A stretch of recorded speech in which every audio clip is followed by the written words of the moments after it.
55,000 करोड़ रुपए नरेंद्र मोदी जी ने 15 लोगों का कर्जा माफ किया।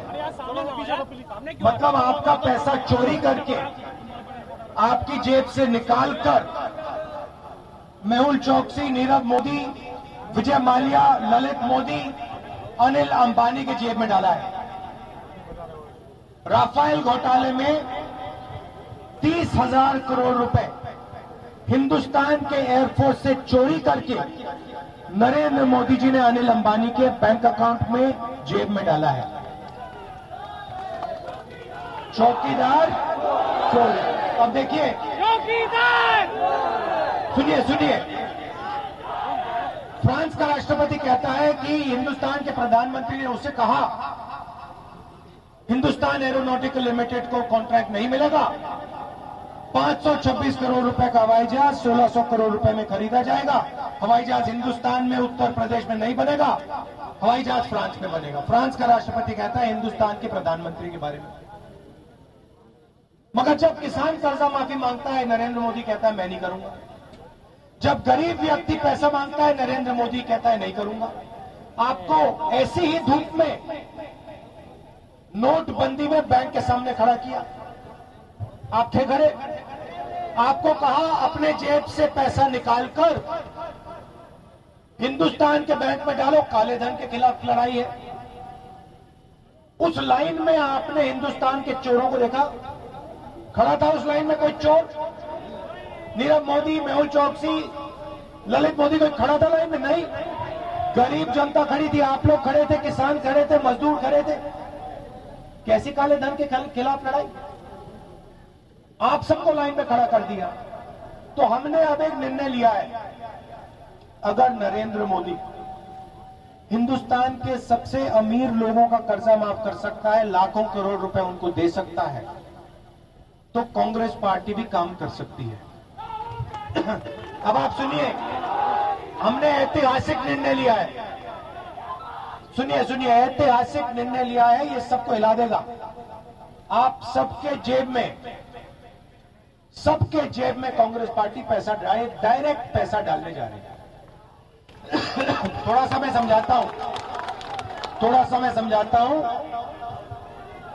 कुछ महीने पहले मैंने कांग्रेस पार्टी के इकोनॉमिस्ट को बुलाया। मैंने उनसे कहा इधर आइए, चाय पीजिए, मुझे एक बात बताइए, नरेंद्र मोदी ने 5,50,000 करोड़ रुपए उनका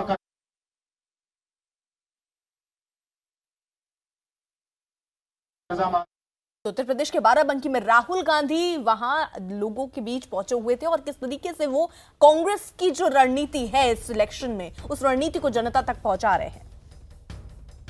सकता है, उनसे मैंने कहा लंबा। राहुल गांधी यहां पर सीधे प्रधानमंत्री नरेंद्र मोदी पर निशाना साधते हुए और कांग्रेस जो 72,000 रुपए देने वाली है उसका जिक्र वो हर मंच से कर रहे हैं। उधर बीजेपी अध्यक्ष अमित शाह ने भोपाल से बीजेपी उम्मीदवार साध्वी प्रज्ञा ठाकुर का बचाव किया। अमित शाह ने साध्वी पर दर्ज केस को फर्जी बताया।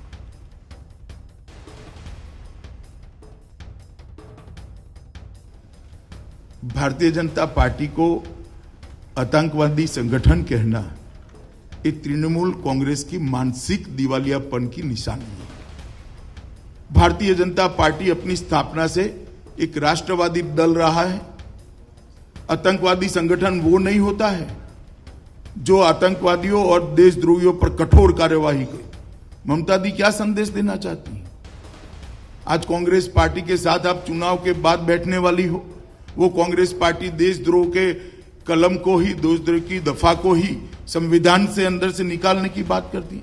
आपने कोलकाता की रैली में फारूक अब्दुल्ला जी आपके मंच पर थे, वो कह रहे देश में दूसरा प्रधानमंत्री होना चाहिए। ये दोनों मुद्दे पर पहले ममता जी अपना स्टैंड क्लियर करें कि वो उमर अब्दुल्ला के स्टेटमेंट कि कश्मीर के अंदर दूसरा प्रधानमंत्री होना चाहिए, इससे सहमत है या नहीं। देशद्रोह की कलम हटाने का राहुल गांधी जी का जो मैनिफेस्टो की घोषणा है, इससे ममता दीदी सहमत है या नहीं है। ममता दीदी धारा 370 हटाने के लिए सहमत है या नहीं है, वो निर्णय करे। जहां तक साध्वी प्रज्ञा का सवाल है, एक फर्जी केस बनाया गया था हिंदू टेरर के नाम से, भगवा टेरर के नाम से। दुनिया भर में भारत की संस्कृति को बदनाम करने का प्रयास किया गया था। जब कोर्ट की अदालतों में केस चला, इसको फर्जी पाया गया, 2 केस के अंदर सब बरी हो गए।